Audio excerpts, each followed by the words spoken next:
Good evening and welcome to Brake Check. If you're stopping by for the first time, my name is Mark. I'll start off by asking you this. Have you ever wanted to ride a hover bike? Well, you might at least be able to encounter one in the US or Dubai. Dubai seems to be one of the most innovative cities on the planet. Hell, I'd compare their police department to Tesla because they're always having new crazy things added to their fleet. Dubai PD has purchased an order of hover bikes. These bikes are called the S3 or Scorpion. Pretty badass. Here's some facts. It can fly up to 40 minutes in drone mode, max altitude 16 feet, and speeds are up to 60 miles per hour. Obviously, rider weight and weather conditions will play a factor on how this thing will actually fly.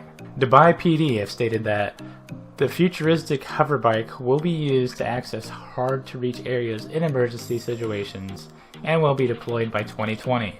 At this point you may be asking, Mark, this is in Dubai, why does it matter?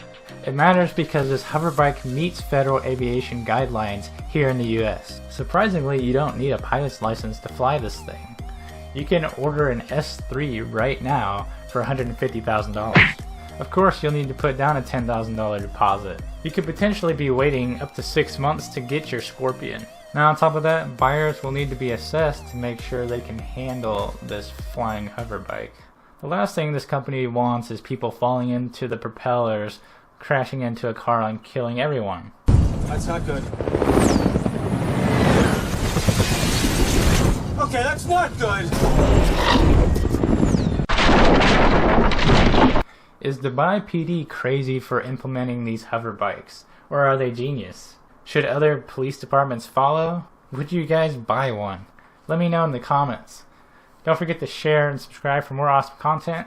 Good night.